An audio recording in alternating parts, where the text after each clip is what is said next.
because this is a masterclass. So we want some interaction. I don't want to just be Dan and I to be lecturing to you today. So ask questions. We're going to go through some intros just so we know, why did you decide to join us today? What do you want to get out of today's session? We want to know just a little bit about your business. So we'll go through some introductions as well. And then also, we're covering a lot of stuff today. So it can be a lot. So we've built in some breakpoints so that we can have a little bit of discussion about what's your takeaway at this point in time based on the information that we've covered. So we built in some of those. So thank you for joining us today. And with that, I'm gonna kick us off, and I'll start sharing my screen. And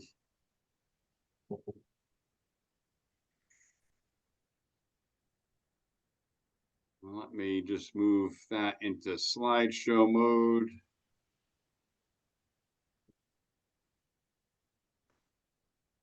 And is that in slideshow mode? Yes. We're good. All right. All right. So again, this is our 6 steps to scale your business. It's a master class, so we want some interaction. So what we'd like to do is just first understand who's in the room with us, and so go through some intros. And so what's your name, your business? Are you an owner or an employee? What's your number one business challenge? And what is it that drew you to this masterclass today? So, Rahul, let's start with you. Yeah, my name is Rahul Kenwar. My business is actually a new business. It's Nisam Investments. I was the owner of a company, PL Medical, located in Bloomfield, Connecticut, for a number of years. Sold that last year, actually, to a private equity firm. So am kind of looking to see, what my next steps are. I'm looking to start another new business. So that's kind of where I am here. So I've kind of grown a business, but maybe looking to see, maybe there's some options of starting a new business from lessons learned and maybe from other people. So right now I'm an owner of a company. I used to employ just under 20 people. Now I don't have any employees. And again, I'm just looking for some new skill sets for growing a business, starting a business. Okay. Again. That's great. I love that. That's great. We haven't had somebody like that that's sold the business and starting a new one. So thanks for joining us today. Dan, who's next on the agenda? Go to Dr. Wilson.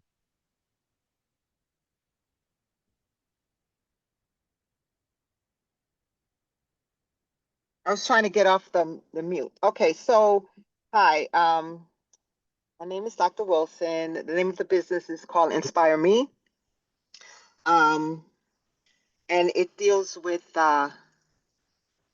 mental health, behavioral health, and we do psychotherapy on a contractual and basis. The business has moved from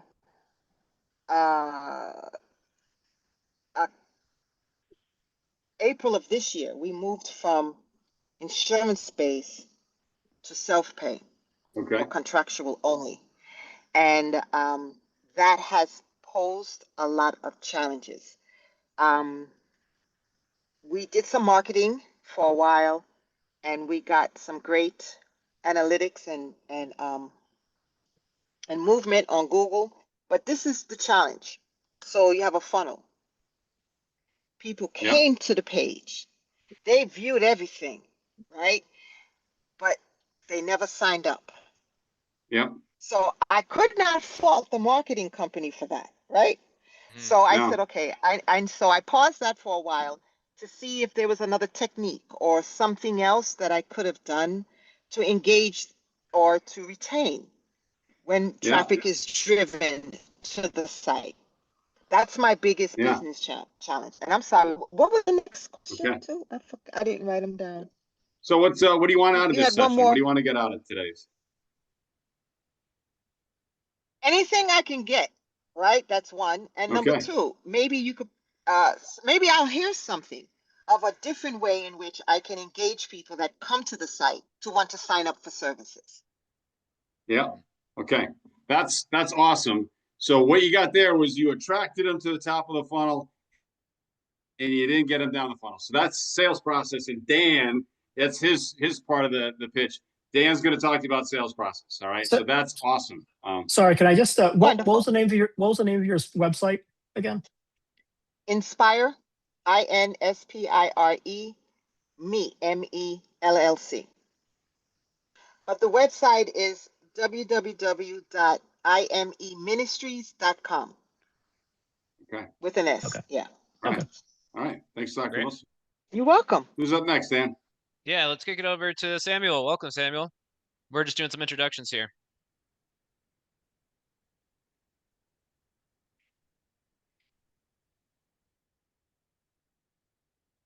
Are you with us?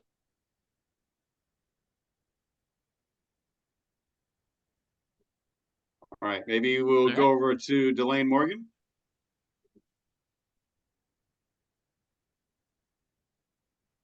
You folks with us?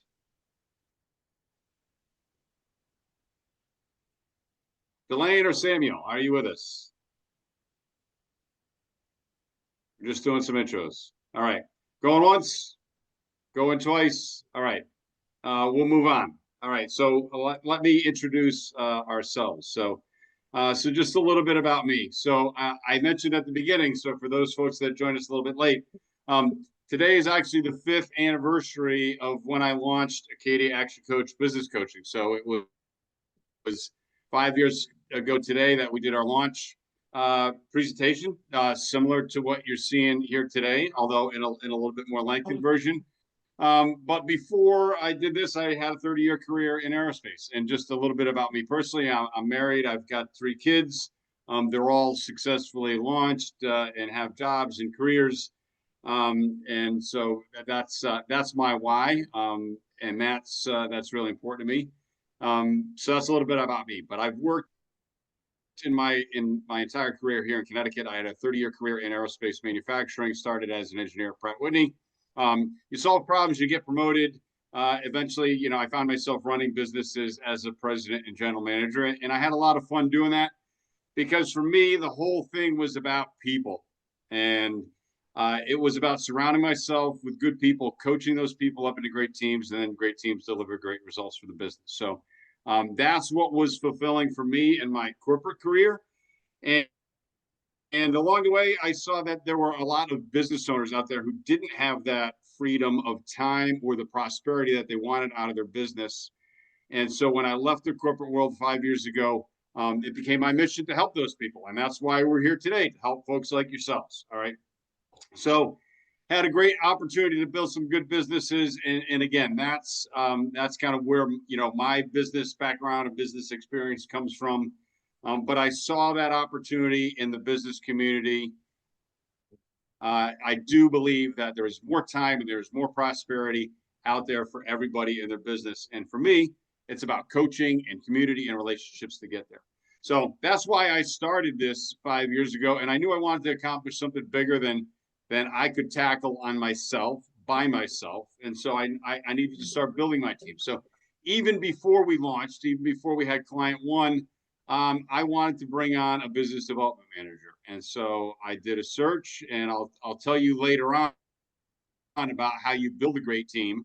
But I used those techniques to find Dan, and I hired Dan more than 5 years ago as my BD manager. So I'll let Dan tell you about himself. Yeah, thank you, Dave. Dave, you're a little bit choppy, so you should double check that you're plugged in. It's not terrible, but just double check that you're plugged in.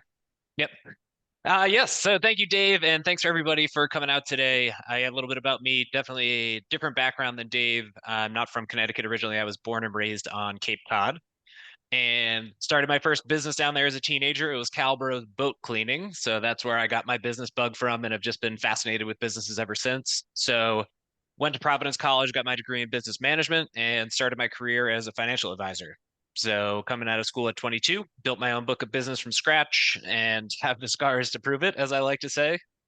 So did that for about 6.5 years and then moved on to work in the travel industry. So was training travel agency owners in sales, helping them to develop and execute marketing plans and getting sent around the world for free, which is an awesome perk of being in the travel industry until there's a global pandemic. Then that's not a very cool perk. So as fate would have it, around the same time, my brother and his wife are here in Connecticut. They had their first baby July of 2020. So got one look at her, decided I was coming here. And that's when I found Dave. Dave found me, however you want to put it. And it was one of those within 15, 20 minutes of our initial conversation, we were both just like, wow, just a really incredible fit. Both from complementary backgrounds, and it really is we really shared similar values and passion. So I could tell that Dave shared my passion for helping people and helping businesses and helping the community. And that's what we're here to do, to help you and help the community thrive. So excited to have you on today. And I know you're going to get a lot out of today's session. So welcome. Okay. All right. Thank you, Dan. All right. So moving on. So you are investing your time today. All right. Not spending it. All right. We're going to differentiate those two things because we are going to talk about time. All right. So you are investing your time, and what you're going to get out of this is simple, fast, easy ways to, one, free up your time. That is the most critical resource for every business owner. We have not met a business owner who is not busy. All right. So it is about leveraging your time. You do have to build an amazing team. So if you don't want to just simply trade your time for money, you need to build a team around you. All right. And so we're going to teach you how to build an amazing team. At the end of the day, this is what most people want. They want more. And I won't say not so much sales, but sales is just the top line measurement. What matters is the profit, right? Like, what are you putting in your pocket? That's what most people want. All right. And I'll say, this is the first part, so you're going to learn a little bit about who we're part of in a second on the next slide. But this is about learning. So we've got to learn before we can earn. So we've got to focus on learning. This is the first part. At the end, I'm going to tell you about part two, about how you apply that learning. All right, so that's part two. So just briefly, who is with us? This isn't just two guys coaching out of a van. All right. We are part of ActionCoach, which is a global business. We are the world's #1 business coaching business. We've been around for 32 years now. All right. This works in 80 countries around the globe, 1,000 coaching offices. There is not any type of business that we haven't touched. And you may wonder, how the heck can you work with all these different types of businesses? It's because there's certain principles that apply for every business. All right, understanding those principles and how they apply to your business is what's important. Across 80 different cultures, so different types of ethnic cultures, but at the end of the day, regardless of that, business is business.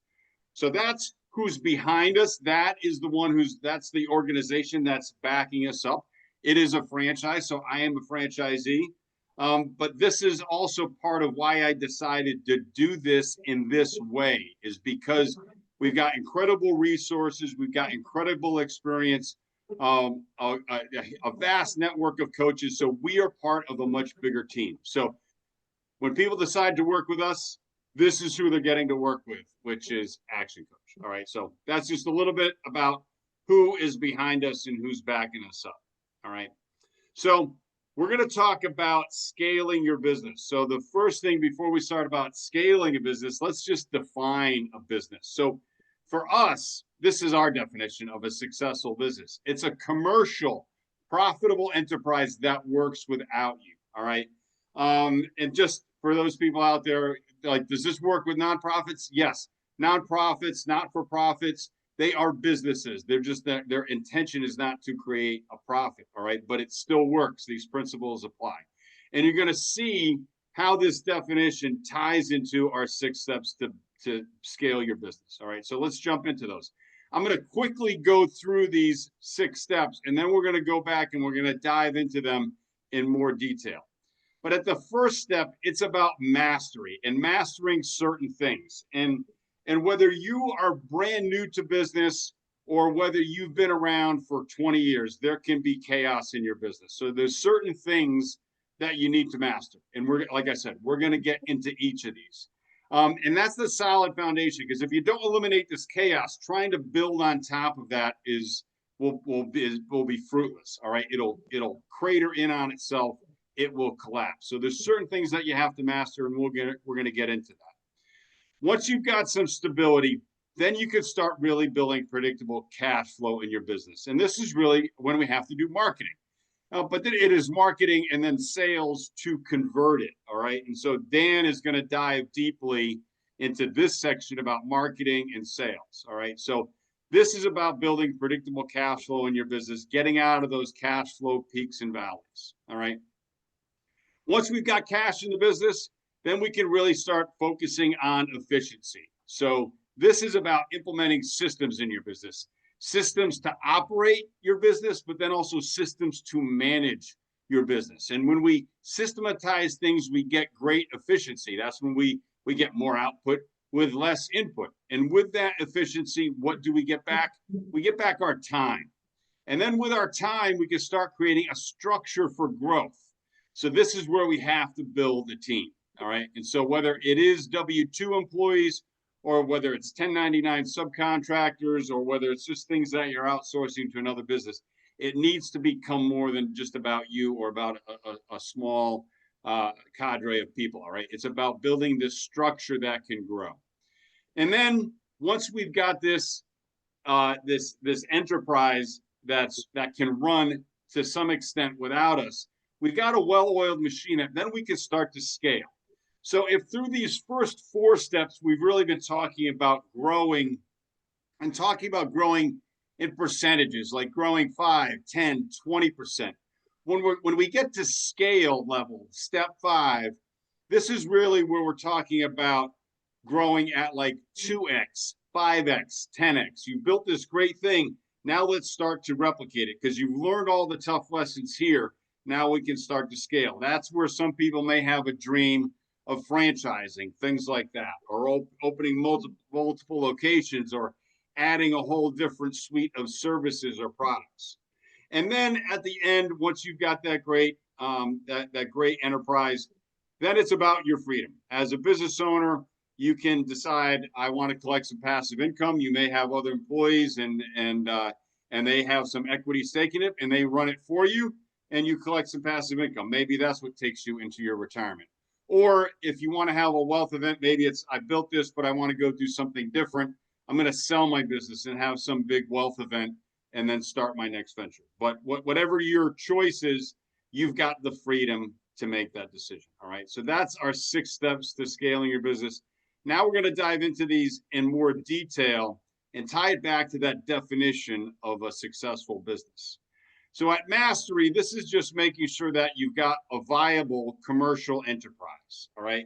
And that just simply means that you've got a product or service that people will pay money for.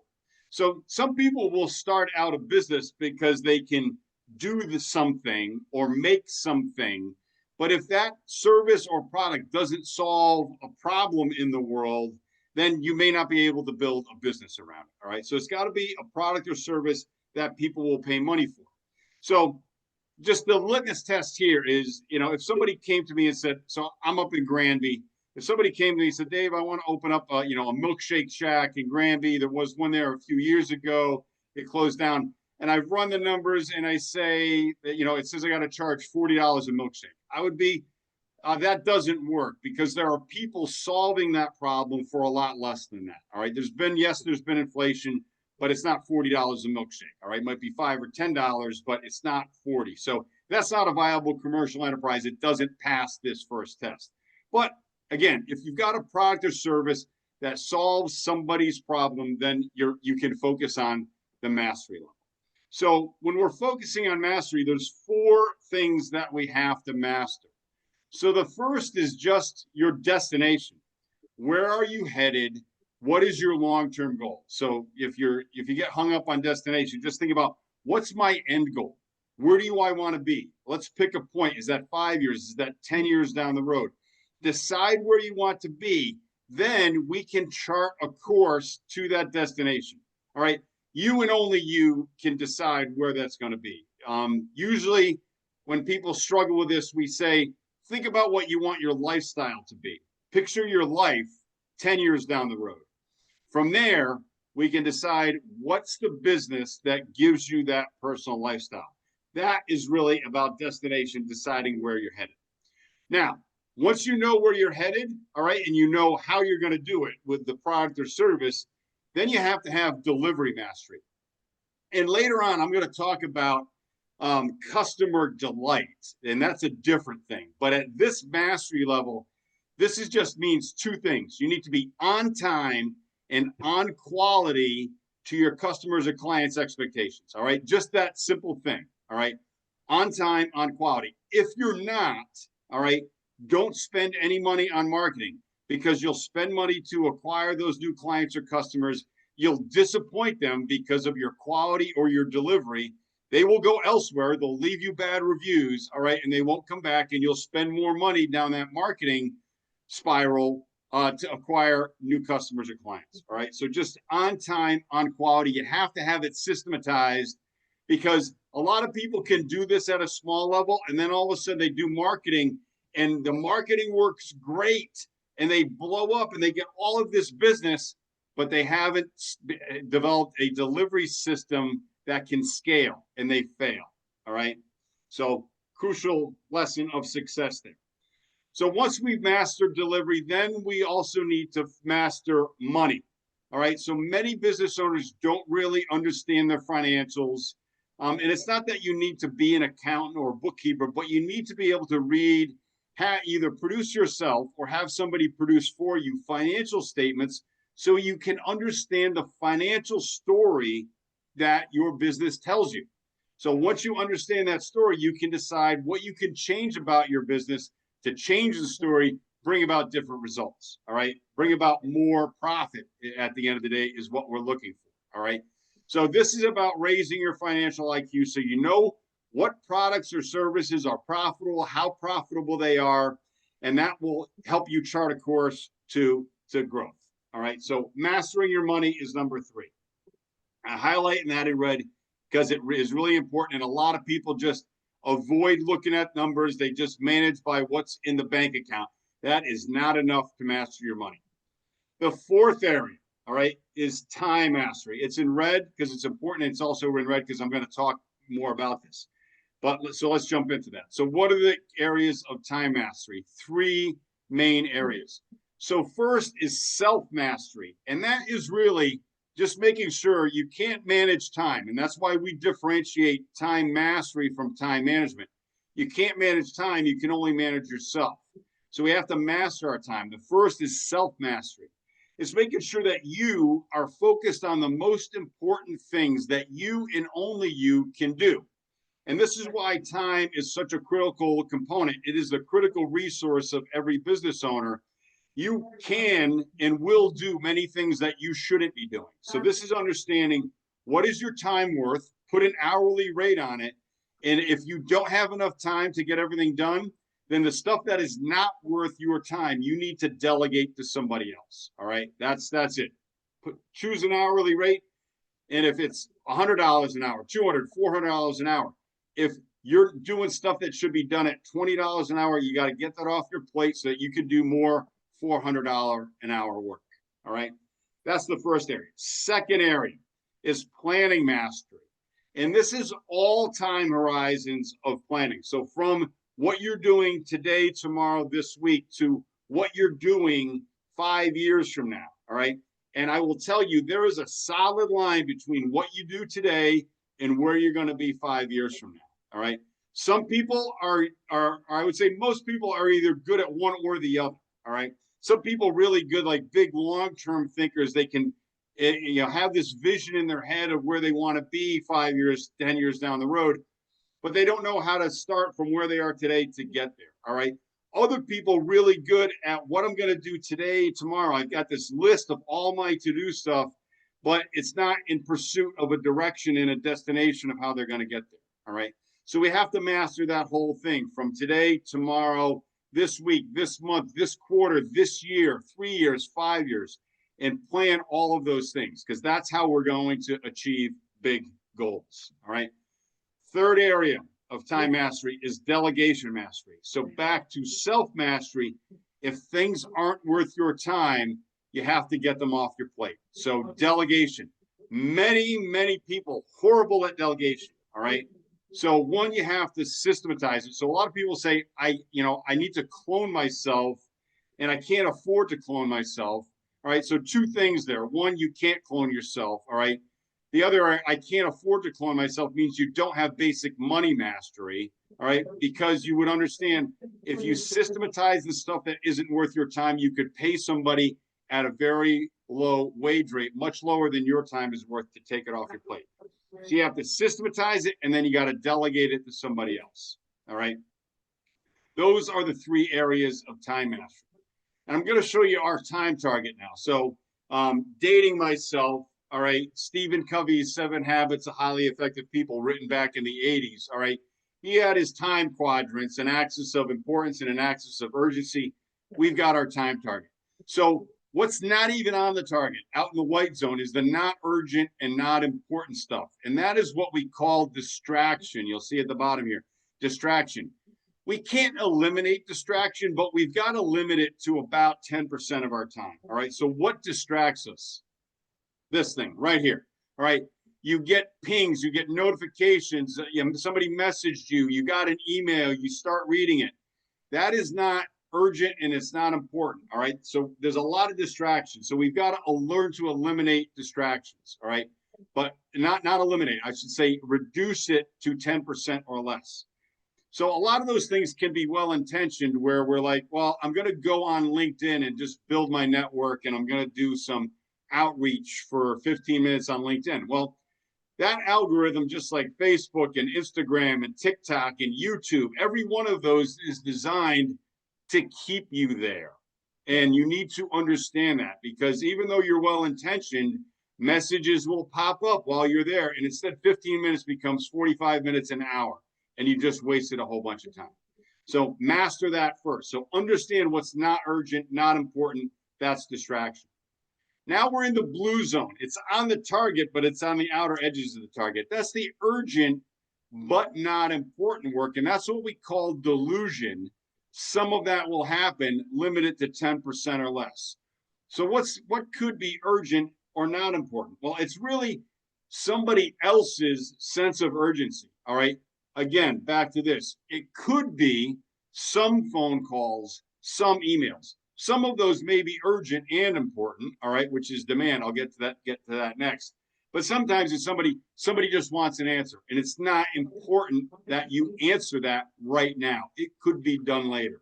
So again, understand what's urgent. Again, somebody else's sense of urgency, not important that you handle it right now. Key part of mastering your time. Won't eliminate it, but get it to 10% or less. Now we're in the demand zone, which is urgent and important. And that is typically providing your service or product to your clients. So it's serving your clients and customers, and that's why we call it demand. And ideally, that should be around 60%. What you'll probably find is it's probably more than 60% because you're probably doing some things that you shouldn't be doing. All right. So this is the demand. We're not going to, this is the stuff that we need to be focused on. All right. Then we're into the bullseye, which is the not urgent but important work. All right. And this is what we call working on your business. All right. Right now, if you measured this, it's probably less than 5% of your time, even probably less than 3% of your time. But if you want to move your business forward closer towards your destination and your goals, you need to work on your business and not just in your business. And so when I say your demand, if your demand is greater than 60%, how you can grow that bullseye? Well, first thing, the way you can start to grow the bullseye is just shrink the delusion and the distraction to 10% or less. All right. And then if you're still not at 20%, it's probably because your demand is too high, which means back to self-mastery, you're probably doing things that you shouldn't be doing that are not worth your time. That's ultimately how you're going to grow your bullseye from like a pinpoint to something like the size of a quarter. All right. So that's what you need to do. All right. So that's the mastery piece. At this point, I'm going to turn it over to Dan to talk about marketing. So Dan, I'll let you start sharing. All right. Thank you, Dave.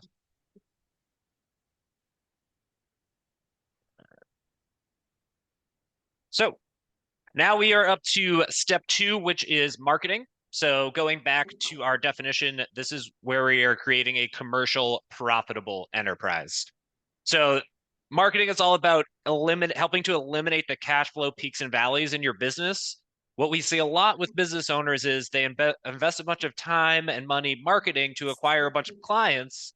Then they get really busy servicing those clients. And at that point, they are not marketing and they're servicing their clients. And then all of a sudden they're done servicing those clients. And now their pipeline is completely empty. right? So having a good marketing machine is all about eliminating those cash flow peaks and valleys. And it really starts with how do you create the niche or niche for your business? So we'll talk about how you create your niche. But beforehand, I want to start by asking, well, normally when I would ask around the room, what's your definition of niche? You know, I would hear things like, oh, it's what we do differently than our competition. It's the segment of the market that we serve the best. And all of those are great definitions. But for us, the definition of niche is no price competition. And you may be thinking, what do you mean no price competition? Price is always a consideration. And yes, price is always a consideration, but we don't want it to be the only consideration. Because when you are selling on price alone, it is a race to the bottom of who can tolerate the smallest profit margins. We don't play that game, and you don't need to play that game either if you have a clearly defined niche. And I'll preface this by saying a lot of times you may hear people like, oh, you have to pick a niche, you have to pick a niche. And the truth is, yes, you need to know exactly who you're looking to serve, and you're allowed to serve more than one niche. All right. I think especially if you're just starting out your business, if you pick one niche, I hope you have deep pockets because it's going to take you a while to build that out. So you can serve multiple niches. You just need to speak to each of them differently. So how do you go about creating your niche? For us, there's two pieces. And the first is your unique selling proposition or your USP. And that is the differentiator. That is what makes you different than your competition. You just need to make sure that it is a differentiator that people are willing to pay for. So for instance, let's say Ray just started a side business, Ray's Plumbing, right? And Ray's Plumbing is the only plumbing business in town that drives around in blue trucks. Is that a differentiator? Yes. But are people actually going to pay more money to do business because they have blue trucks? Probably not. Right. So think about how can you be adding value? How can you add value where other companies in your space are not? How do you stand out by giving more, giving an incredible experience? And then the second piece is creating your guarantee. And we believe every business can have a guarantee. And a lot of people jump to, oh, you mean like a money back guarantee? And it could be a money back guarantee, but really the guarantee can be whatever you want it to be. But the idea of having a guarantee is understanding what are the fears that people have of doing business with your industry, and how can you address those fears up front and take them off the table with a guarantee. So if you go back to Ray's Plumbing, so what are people concerned about when doing business with a plumber, or really anybody in the trades? It's one, they're not going to show up when they say they're going to, and two, they're going to leave my place a mess when they leave, right? So if we're looking at two ads side by side, and one is, Dave's Plumbing, and say, yeah, we're Dave's Plumbing, we do X, Y, and Z, we've been around for 15 years, and here's our license number, which is about 90% of the marketing that I see out there. It looks like a copy and paste of a business card. Right next to that ad is Ray's Plumbing, and Ray's Plumbing says, hey, we're Ray's Plumbing, and we guarantee that we will show up within 15 minutes of your scheduled call time, or your service call is free. And we guarantee that we will leave the place cleaner than it was when we got there. If you're looking at those two side by side, which one are you going to choose? You're going to choose Ray's Plumbing every single time, right? And marketing is about standing out, so you can have fun with this, right? So Ray's Plumbing could have the no crack guarantee, where they guarantee that all of their plumbers will be wearing belts when they arrive, right? So think about, really hone in on what are those fears? What are people concerned about when they're doing business with someone in your industry? And how can you take those off the table and take away those fears with a guarantee? Because there's good news and bad news about marketing. The bad news is that 80% of marketing will fail. The good news is that 20% works. So as long as you test and measure, you can understand what's working and what isn't, right? So it's really, really important for you to understand, where are my leads coming from? So when you see somebody that is, and I talk to a lot of business owners that say, we tried marketing doesn't work for us. It's like, great, how did you measure it? They're like, what do you mean, how did I measure it? If you don't know where your leads are coming from, you have no idea what's working and what isn't working when it comes to marketing. So when you see somebody that says, oh, mention this QR code or use this coupon code, those are all those are all keys that people are testing and measuring their marketing so they can understand what's working and what isn't. And by working, I mean a winning marketing strategy returns more incremental profit than you invested in that strategy. And there's no way to know how that's doing unless you are measuring. So not easiest thing you could do is make sure part of your script, one of the first things you ask somebody is, hey, where did you hear about us? So you can be clear, oh, okay, that's where they came from. Because really what we want to do is figure out what's that 20% that's working. And then how do you turn the volume all the way up on that 20%?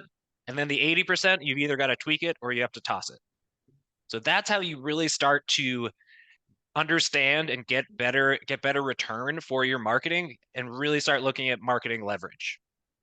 So you'll see on the screen here two cars, the Volkswagen Golf and the Audi R8. And what we used to think was a rhetorical question, which would you rather have? But we have actually had somebody tell us that they would rather have the Volkswagen Golf than the Audi R8. So kind of ruins our metaphor, but still, the idea is that both of these cars are built on the same chassis. So the foundation of these two cars are the same. So if your car looks like the Volkswagen Golf and you want it to look like the Audi R8, we can change what is on top of that chassis. And a chassis is going to look a little bit different in a manufacturing business versus a retail business versus a professional services business. But ultimately, the fundamentals, most of those fundamentals are the same. So because most business owners that we talk to, they know three things, right? How many customers you have, what your revenue is, and how much you're putting in your pocket. What's your profit look like? At least as long as you have basic money mastery, you understand these things. And we all want more of these, right? We want more customers, we want more revenue, we want more profit. But these are all just results. So these are outputs of your business. So you can't really go get these directly. You need to focus on what are the inputs? What ways do lead you down to getting more profitability? And that's where we start looking at our business chassis, also known as our 5 ways to grow your business. So you'll see in red the things we want more of: customers, revenue, and profit. And then the inputs that lead you to that profitability. So the first one is leads, right? And I'll preface this by saying, generally, when we work with a business, or unless it's a brand new business, we're not focusing on lead generation first, because it is 6 to 8 times more expensive to go out and get a new customer than it is to get someone who already knows, likes, and trusts you to do business with you more often, to spend more money with you, and to give you more referrals. But just for the sake of the math here, so we'll go back to Ray's Plumbing. So last year, Ray's Plumbing had 800 people approach his business, where they called in, they hit the website, and they converted at 50%. So hopefully that's 400. It sure is. So they had 400 customers last year, and on average, each of those customers came back 2 times. And on average, they spent $1,000 each time, which gave Ray's Plumbing $800,000 in revenue. After all the bills are paid, 25% profit margin leaves them with $200,000 in profit. Now, this chassis exists in every single one of your businesses. This is what leads to your bottom line. So if you are not currently measuring your business chassis, that's where you need to start. Is understand what is the current state of your business chassis. And then we look at, all right, how can we make incremental improvements in each one of these? And I'll show you what that looks like from a number standpoint. So with just a 10% increase, so we're looking at lead generation, and we have over 80 strategies around lead generation. Not all of them are going to apply to every single business, but our job is to say, hey, these are the ones that are most likely to work in your industry. Test and measure on a small scale, see what's working, and then turn the volume all the way up on that. The other big piece is that I find 95% of business owners do not have is a referral system. We all love referrals, right? Favorite type of new client to get is a referred client. They already show up halfway or more down your sales funnel because they got a thumbs up from somebody they know. But yet people do not ask for referrals. They don't have a referral system. So by system, I mean just a system, meaning you are positioning with every single prospect and client that you are going to ask them for referrals, and you are asking for them consistently. So if you're not doing that, and I promise, if you ask for referrals more often, you will get more referrals. That is something that is probably already leveraged in your business that you're not getting the full output from. So in a year's time, Up 10%, that gives Raise Plumbing 8,800 or 880 leads. And we start looking at conversion rate. And conversion rate is all about your sales process. And I talk to a lot of business owners and they say, "Oh, I don't do sales. I just talk to people and some of them buy from me." Like, that sounds a whole lot like sales to me. So most of us have some sort of head trash around sales. Nobody wants to be the used car salesperson. When I ask business owners around, "Oh, give me 5 words that describe salespeople," they're like, "Oh, sleazy, greedy, always in it for themselves." Like, if that's what you believe about sales, how do you think you're showing up during your own sales process? Right? So sales is really just seeing, does my solution fix your problem? Right? It's a discovery process, and sales is a noble profession if you are doing it with high integrity and high authenticity. So the big thing is, understand, what do you think about sales right now, right? Because that could be holding you back. And then it's, have you flow charted your sales process? Do you know every single step in your sales process? And are you measuring the conversion rate from step 1 through step 8 through step 15, however many steps you have? Are you measuring it along the way? Because then you can see, oh, 80% of people are getting to step 3, but then only 40% are getting to step 4. So what's missing there?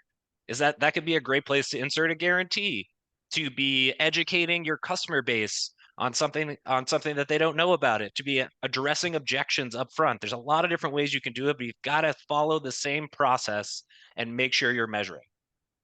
So up 10% to 55%. Look what this does to your customers. You're at 484 customers.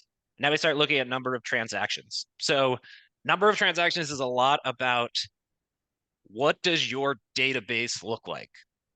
And a lot of times when I ask business owners, yeah, so how many people are in your database? So, like, database? What do you mean database? So your job as a business owner is to build your database and to convert them into clients. And there is so much noise out there nowadays that if you are not it used to be 5 to 7 touch points. Now I hear anything from 15 to 25 to 28. So what is your system for staying top of mind for your customers? It could be a simple email marketing system like MailChimp or Constant Contact, something a little bit more complex, a CRM, a customer relationship management system.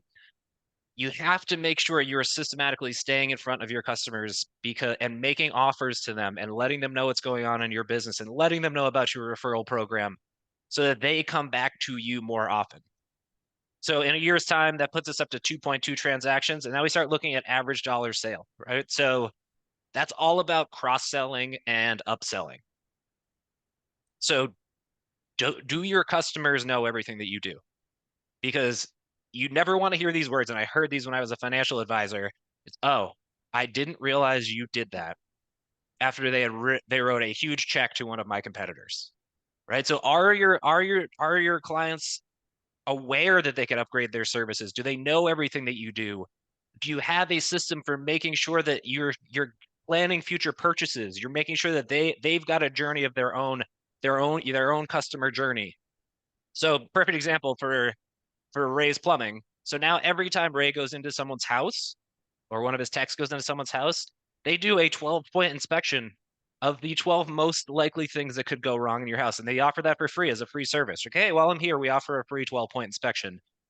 So they're figuring out all the other, like, hey, this gasket's a little rusted out. We could replace it now, or you could wait until it floods your entire basement and you need to call a restoration company.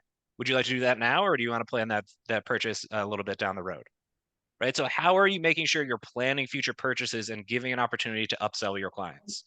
So at 10%, that puts us at $1,100. Look what the top line looks like just after that, those four inputs, right? We're up to almost 1.2 million.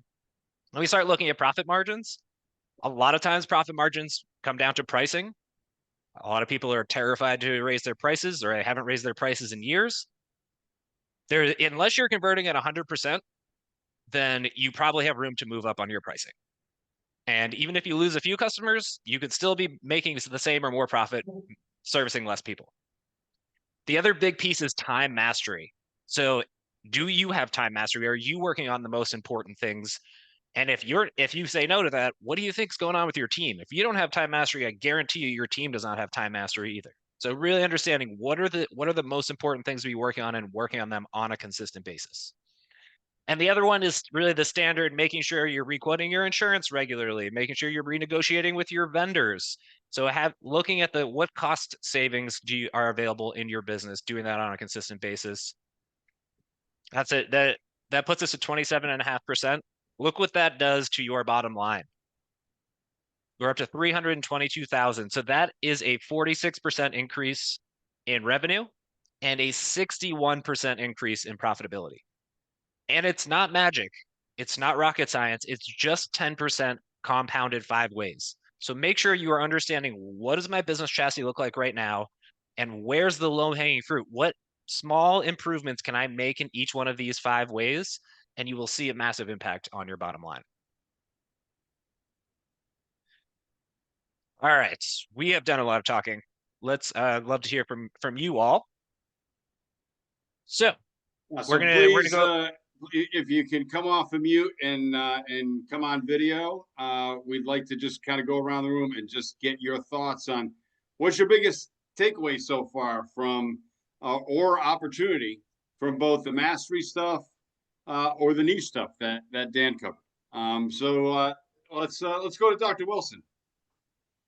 I think I would go with the niche. I have within Inspire Me, we do offer other, I don't know, programs or services. We offer other services, okay, based on past research that we've gathered. Yep. And you said to speak to each niche differently.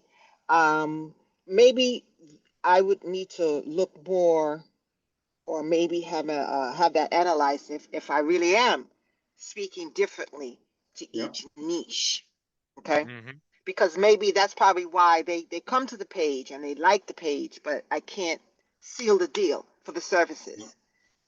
Okay, that's great. Yeah, that could be in sales process, like just converting them, getting it to the next step of the sales funnel. It could be also like if you shout to the rooftops, "I help everybody," then then you don't help anybody. All right. If you say I help everybody, you don't help anybody. All right. You have to speak and let them know, because in their head, they've got a problem. They got to hear you saying, "I solve your problem." Mm-hmm. All right. That's great. Thank you, Dr. Wilson. You're Can I welcome. ask you a question? Sure. Yeah. Hey, my name is James Frazier. I'm a home builder and I do renovations. Yep. Actually, like watching this course so far, I'm almost like pooping my pants because I think that I'm like, as much as I am busy, and I'm flooded with work, I feel like I'm not doing it the right way. And listening to the way, I've heard the concept of working on the business and not being in the business, but I find the challenges that time management. I'm struggling with all these things. Yeah. So, do you guys offer a more comprehensive course, something that really gets really in depth to kind of give that type of training in order to get to the next level? Because like I'm building new construction. Yeah. I got tons of home remodels that I'm working on, but Yeah. I feel sometimes like I'm in a hamster wheel still, and I'm just like facilitating the work, the projects with materials, but I find a lot of times that I'm still doing those Home Depot runs, and it's just like do you guys offer anything more in depth to help someone like myself in the construction field? We do, James, and so just hang on for the end of this, because at the end we're going to talk about how you apply that learning, and absolutely, like, we'll show you how we apply that learning, and we do work with a lot of folks that are working in your space. So absolutely, hang on for the end, because you'll learn about what steps you can take to learn more. All right. All right. Thank you. And I got to credit you. Like, I don't think I've ever had anybody on any one of these say they were pooping their pants. So I love that. All right. Ray may have to edit that out of the recording, but like, I love it. All right. Well, I didn't say what I was supposed to say. So you got it. I know what you're gonna say. Thank you. All right. Thank you, Yeah. James. All right. Who's next? Yeah, Rahul, are you with us?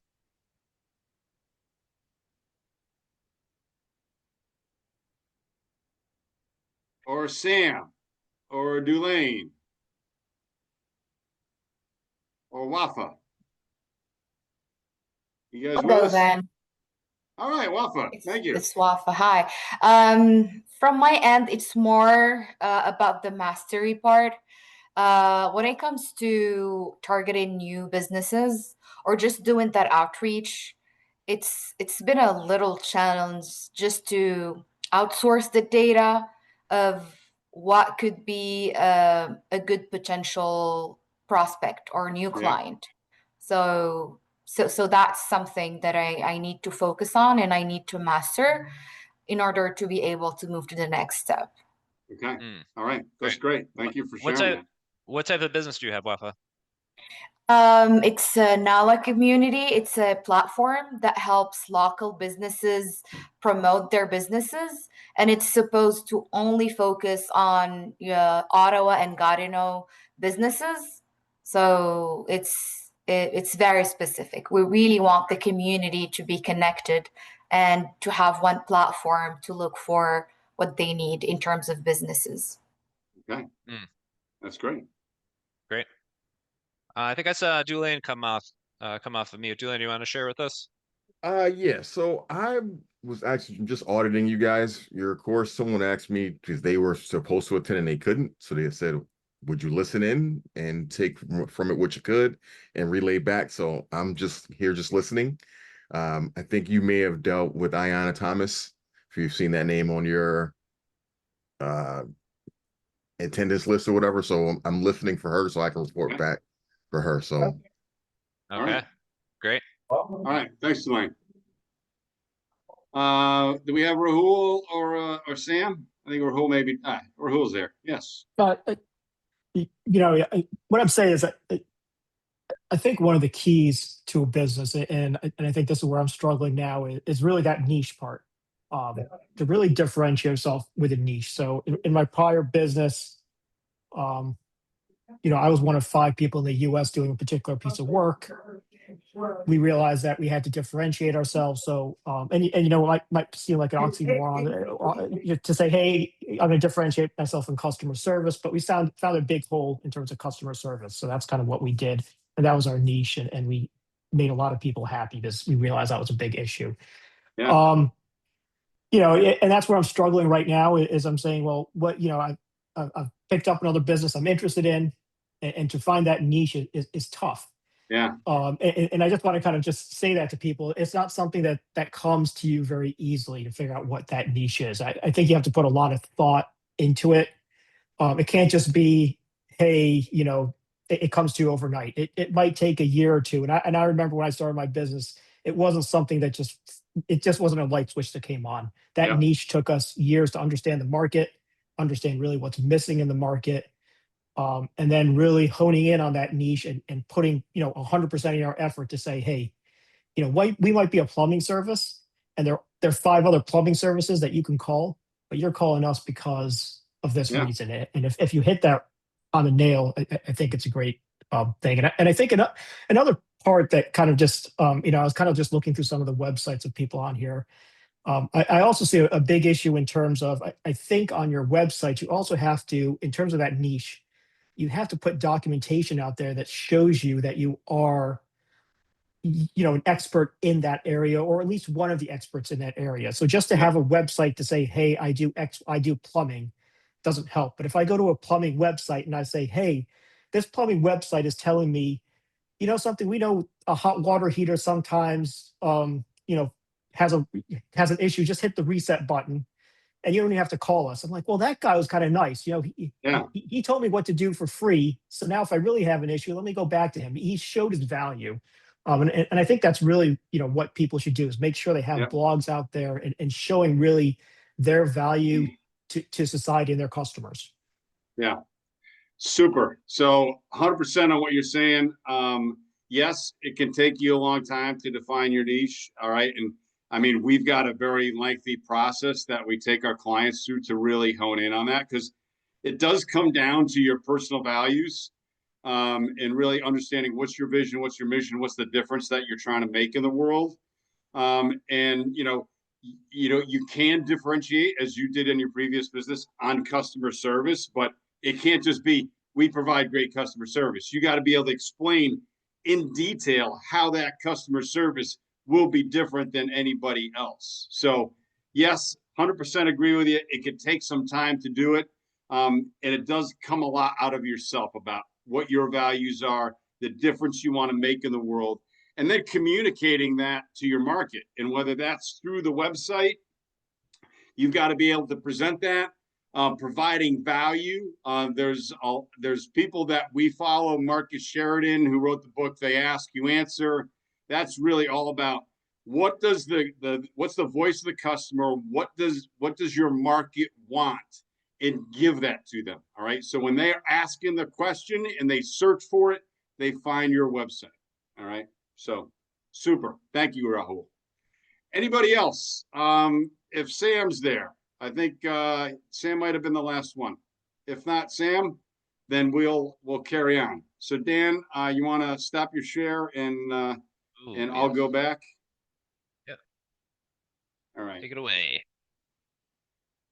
All right. Because now we're going to be up to step 3. So those first 2 sections, mastery and niche, are pretty heavy. The next stuff that we'll go through a little bit quicker for you folks. All right. So let me just get my cursor in here. All right. And so now we're up to step 3, which is about systems. So back to our definition of a successful business. This is just, we've got a commercial profitable enterprise that works. So that works piece means you get the same results. It's consistency, it's reliability.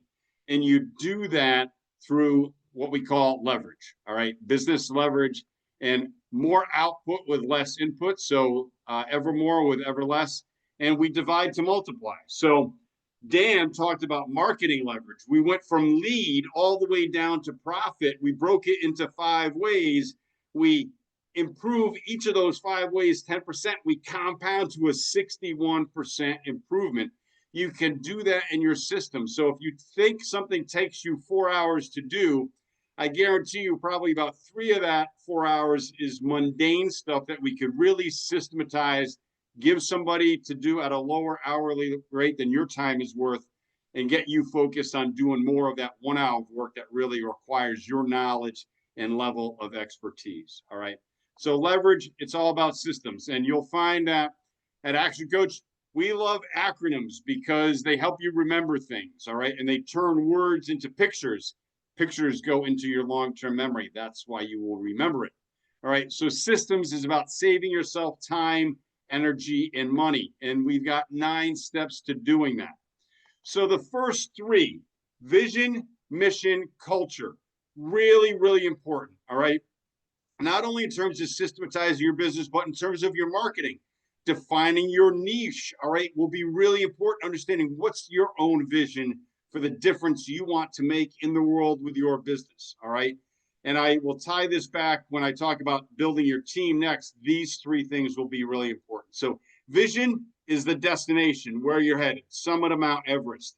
Mission, how you will get there. We're going to start at base camp and go to camp 1, camp 2, camp 3, camp 4, and then we're going to the summit. Culture, it's how we're going to work as a team to get there. All right. That's vision, mission, culture. All right. Next thing we need is SMART goals. So if you don't know that SMART acronym, it is S, specific, M, measurable, A, achievable, R, results oriented, and T, time bound. So you're really clear on what you're trying to achieve. It just like, it can't be, we want to provide better customer service, not a SMART goal. All right. Then we need to have an organizational chart. So even if it's just you and a small group of people working in the business, you can still have an organizational chart. You do different things. You wear multiple hats. And even on that organizational chart, it may be your name in a lot of those boxes, but you're wearing a different hat in each one of those boxes. So be clear on what are the different hats that you wear, because as you grow, and your organization grows, you will take off those hats and give them to other people to wear. So have an org chart. All right. Next, it's about cursor hung up. All right. It's about positional contracts. So within that organizational chart, there's a positional contract. So you may wonder, does that mean a job description? And I will say a job description is necessary, but not sufficient. All right. It does include the typical things that are included in a job description, like your role, responsibilities, the tasks that you'll do. But a positional contract also spells out how success will be measured in that role, so that when it comes time to do somebody's performance review, that you're not you're not like, I hope I get a good performance review. Either they hit their metrics or they didn't. So you know, going into the job, this is how it's going to be measured, whether I do a good job or not. So in that positional contract are KPIs, key performance indicators. That's how you know if somebody is doing a good job. So in a sales role, it could be you're going to sign 4 new clients per month on average, right? That's a KPI. And that's how we're going to know if you're doing a good job or not. All right. Then we get to step 8, which is the how-to system. So a lot of people, when you say systematize your business, they jump straight to step 8 and they document how you do things. But you have to have this foundation of the first 7 steps in order to make sure that those systems stick and work and are effective in your business. And then you've got the operating systems, these how-to systems. And then if people just do that, they will complain, well, no one follows my systems. I documented them, but nobody's following them. It's because you don't have the management systems above that to make sure the how-to systems are being followed. All right. Those are the 9 steps to systematize your business. So then the next question typically is, well, where do I start? Where do I start systematizing my business? So we, just like we got the 5 ways to grow your business, we got 4 ways to leverage your business. So one, we want systems around people and education. So everything from, this is how we onboard. This is your onboarding experience. You come in day 1, you get your computer login. And if you're in a plumbing, you get your uniforms and you go through this level of training. So onboarding systems. 2, continuing education systems. So this is how you learn your base job, but then we want you to acquire more skills so you become more valuable to the company and we will pay you more. All right. So we always want to be building a better, stronger team. So we want, 1, systems around people and education. Then we want systems around what we typically think of, systems and technology. So whether you're what Dan talked about with number of transactions, which is repeat business, keeping in touch with your database, you should have a CRM, customer relationship management software.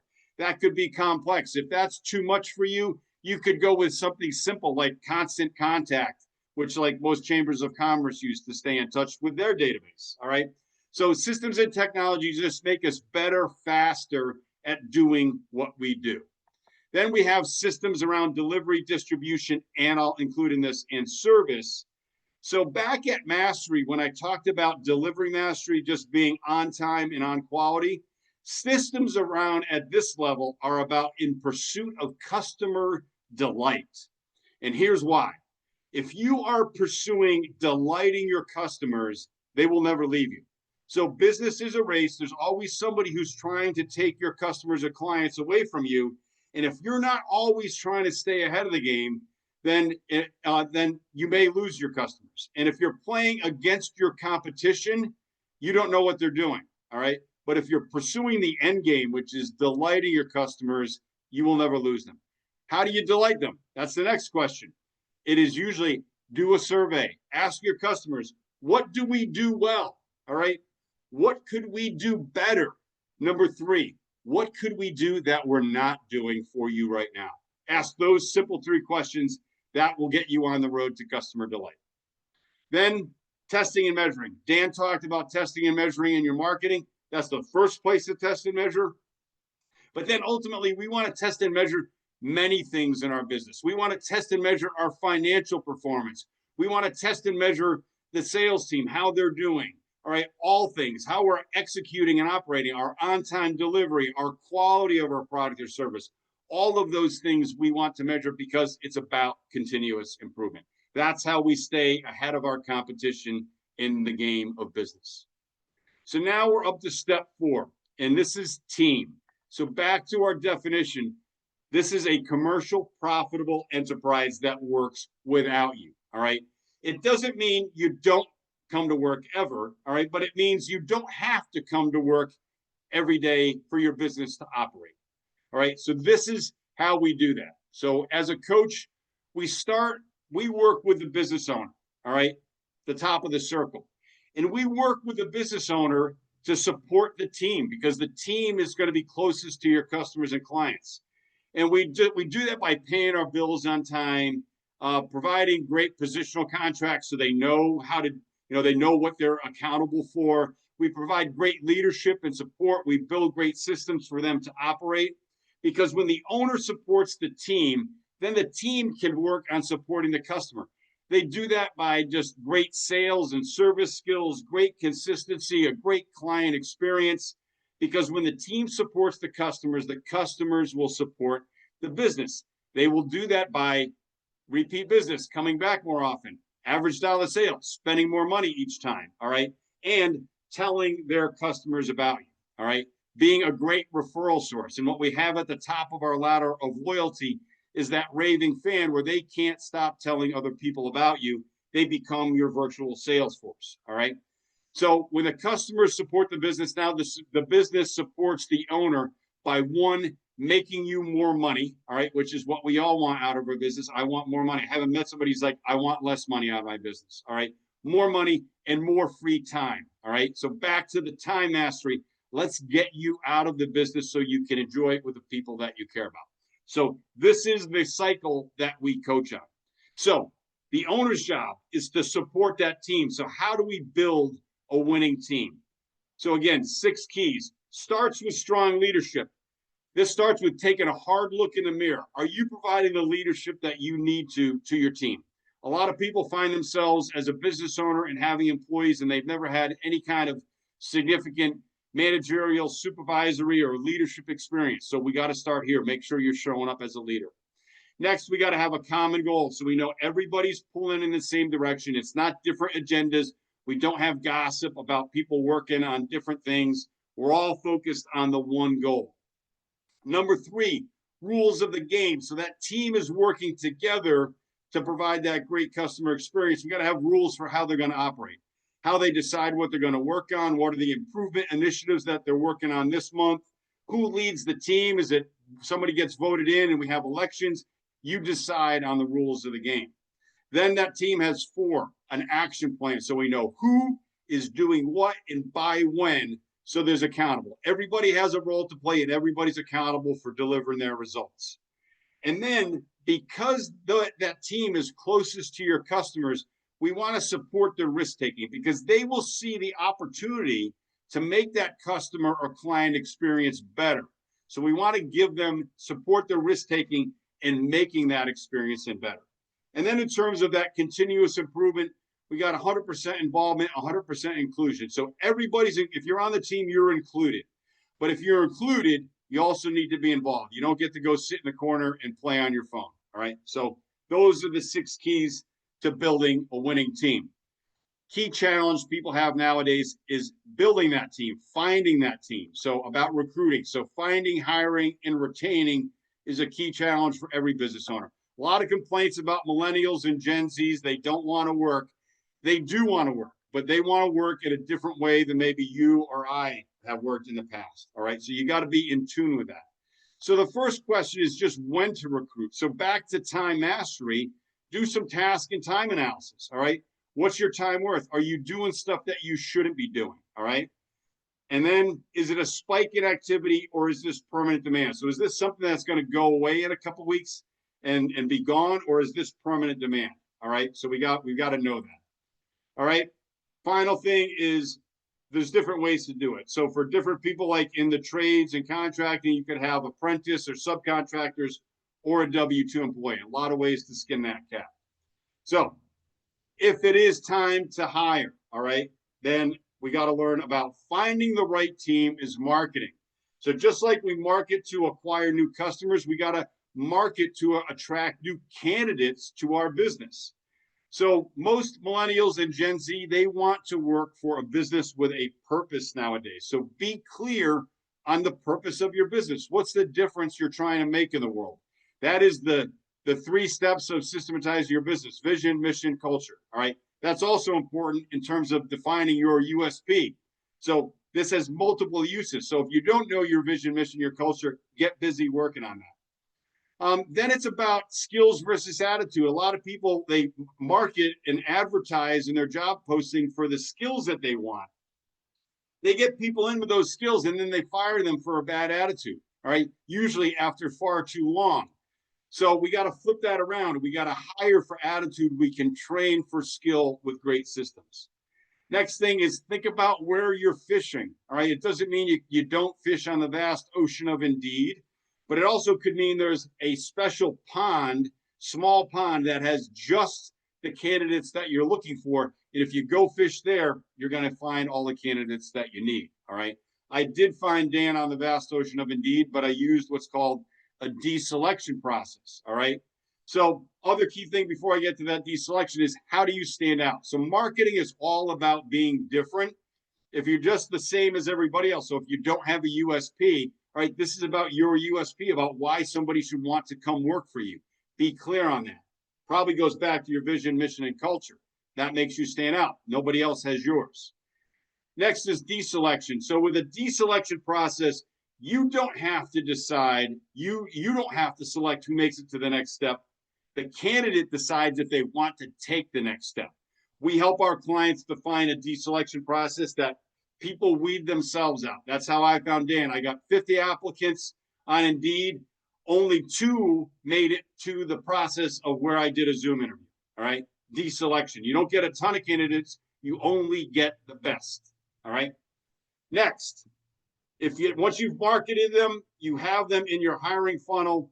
So now it's about, if I can get my mouse to click. All right. Hiring the right team, once they're in your funnel, it's a sales process. So now benchmark, understand what other businesses are doing out there.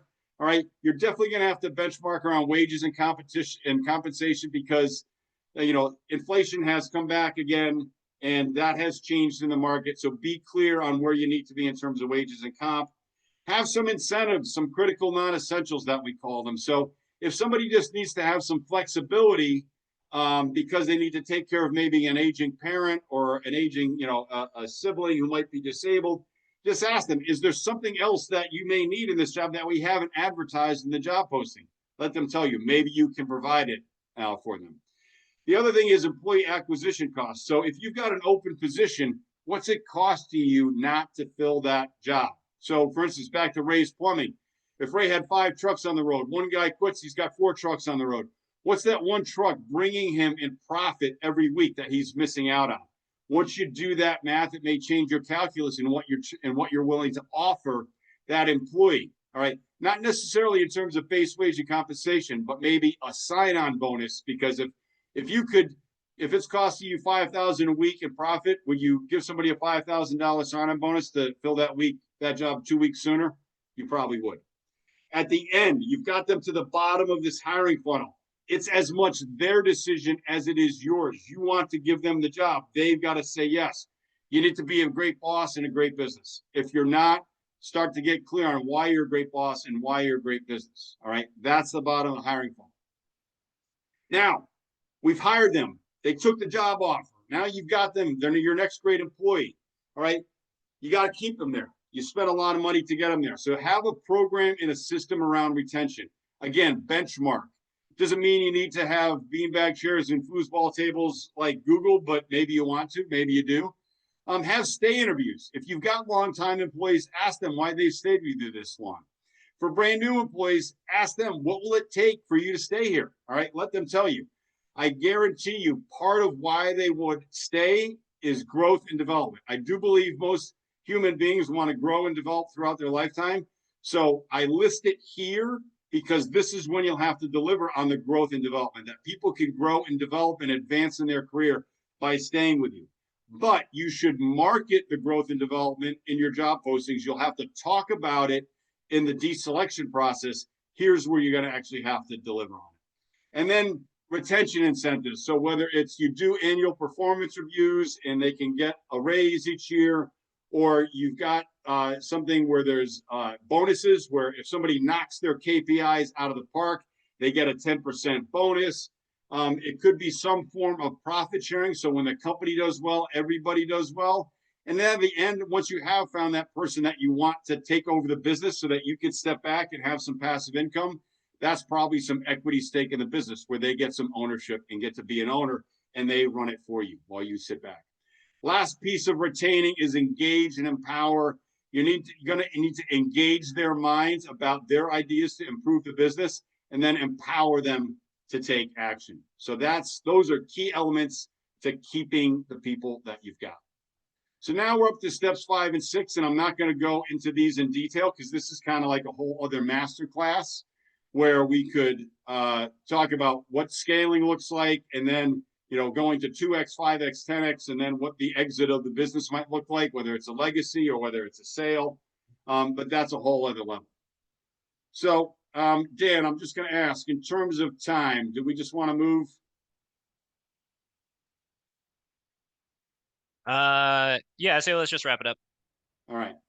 I was going to do a discussion topic, but I'll let you guys jump in at the end. So Jim Rohn, business guru, passed away maybe 15, 16 years ago, but he was an early guru, a business guru for our founder of ActionCoach, Brad Sugars. So his quote, "Never wish life were easier, wish that you were better. So work harder on yourself than you do on your job or your business." So this is all about growth, personal growth. If you want your business to grow, you need to grow. All right. So you think about what's your own personal development plan. I want to quickly jump into just who do we work with. So I mentioned this at the beginning. We work in 1,000 coaching offices around the globe. There isn't any type of business ActionCoach hasn't touched. But for us, just some of the niches that have developed, we work with a lot of professionals, lawyers and law firms, accountants and accounting firms, financial planners. We work a lot with the trades, so contractors, real estate developers, plumbers, electricians, HVAC. We work with people in real estate, from agents and brokers to architects and designers. We work with not-for-profit businesses. We work in the IT, digital telecom, you name it, as well as where I came from, manufacturing. So there's also different ways that we work with people. So we've got group programs, things that are called like Profit Club and Growth Club and Action Club. And then we work on fastest paced programs, which is like one-on-one coaching, where we're working one-on-one with a business owner or with a couple members of the leadership team to achieve their goals faster. It really all depends on how fast you want to go. So what I wanted to get to before we get to 1:30 was just, I talked at the beginning, the master class was about the learning. And then I would say part 2 is about how do you apply that learning? So this is time for part 2. So right now, most of you are probably in one of 2 places. So one, you may be like, hey, I learned some great stuff from Dave and Dan, and I'm going to go try to apply it on my own. And that's fine. But my question to you would be, if you knew that, why haven't you done it already? Usually it's time, all right? Because you'll walk back into your business, you'll be inspired after this, and something will punch you in the face, just like it does every day. And you get distracted, and you'll be back to in your business instead of on your business, all right? So, but if you want to, that's fine. Others of you may want to explore what coaching can do for you. And so if you want to learn how to apply these shortcuts that we've talked about today to build a better business, this is our offer to you. We offer to take you through our complimentary, which means it's free, a 90-minute business strategy session. And so that is taking you through our discovery process. So we learn about you and your goals and your challenges in your business by you guys completing a questionnaire. All right. You'll learn more about us. All right. You'll learn more about ActionCoach. You'll learn about those coaching programs. You'll learn about our guarantee for results. All right. You'll learn all about that before we get to that 90-minute business strategy session. And then at the end, you'll be in a position to decide, do I want to work with Dave and Dan, or I don't? And either answer is fine, but this is what we give up front so that you can understand if coaching might be a fit for you. So if you are interested in taking advantage of that discovery process in the 90-minute business strategy session, you could drop your name and email in the chat, and Dan will be in touch with you.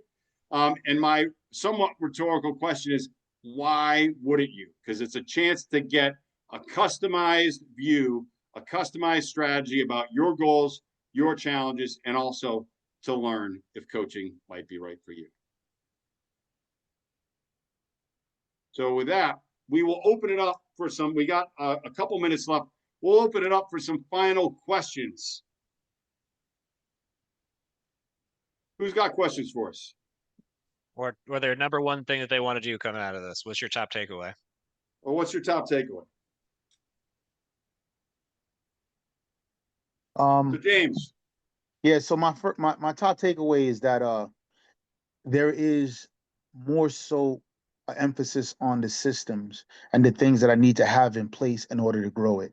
It's not just about, hammer and nail to run the show. It's really more so, like, I've heard a lot of these terms, work on the business, in the business, and hire for attitude and train for skill. And now it's the ways to implement it, because I just don't have a starting point of how that needs to be executed, and if I'm doing it right, because I do have, I know that there's so much more to learn, and like coaching is something I just have. That's the reason why I'm here, because I know that I'm doing it wrong, and there's a way to have thousands of trucks and really dominate a market, but I'm doing it wrong. Yeah.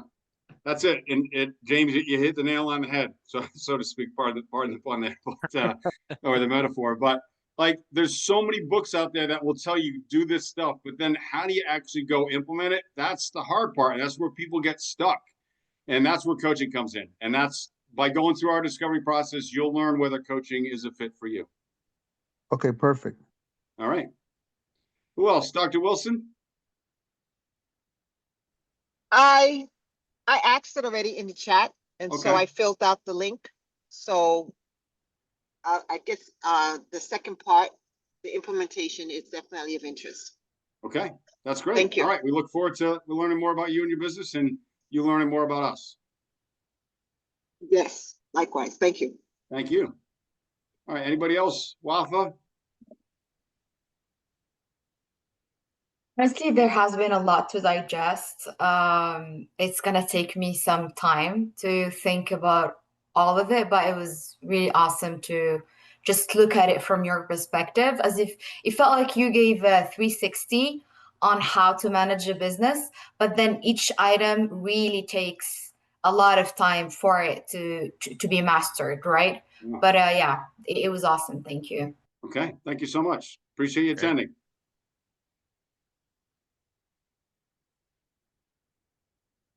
Okay, anybody else? I think we're good. One more question. Yeah, James. With the coaching, is it, I'm assuming nothing is free. So I'm trying to. No, there's, and you will learn all about that. We've got, like I said, those different programs. So through this process, you will learn about those programs, what they look like, feel like, what kind of businesses are there. And you're going to learn about what the investment is for each of those programs. So at the end, you are able to make a decision whether one of those is right for you.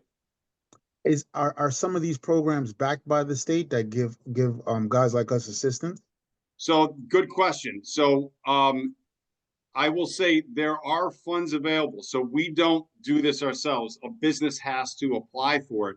Some of this could be applied for training reimbursement dollars. So I know some people have applied for those types of funds previously. But I also had heard recently that some of the requirements for those access to those funds has changed. So that's what I would share with you. Okay. Okay. Valid. Thank you. All right. Well, we're just past 1:30. So if there's nothing else. One question. Will you be doing a part 2? Would Head Coach be bringing you back for part 2? Or no? So we do another one where we actually dig a little bit deeper into the 5 ways. So that the one that Dan did, we kind of take that for a deeper dive, and we get into a lot of the specific strategies. But was Dr. Wilson, was your question more about like the steps 5 and step 6, the scale and freedom piece?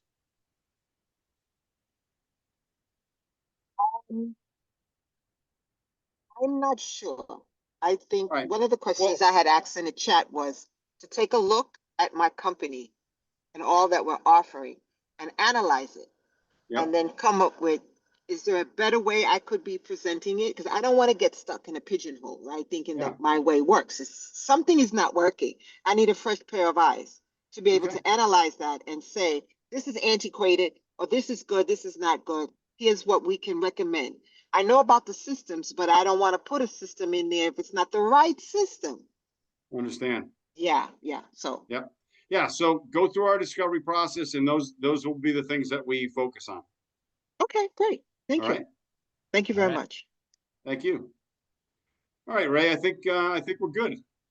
Yeah, thank you so much, David and Dan, you guys. It's always great to have you for both the sessions that you facilitate. And like David had said, they do have another session that they do, the 5 ways to market your business. And we will look forward to having that session in a couple weeks or a couple months. So, everybody stay tuned. Please, if you haven't, please go to our website, sign up for a newsletter to just be in the know of what what head goes up to in the different seminars and things that we have coming up. All right. And with that, I will give you guys back your afternoon. All right. Thanks, everybody. Thanks, Have a great everybody. rest of the week. Bye now. All right. Bye-bye. Uh-huh.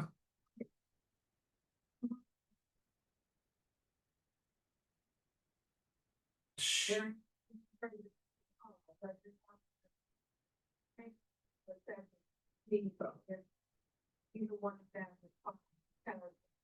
The broker is looking for somebody to keep her account. I need to remind them that's free. Mm-hmm. But if they do it, they're gonna charge her a fee.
I have no idea.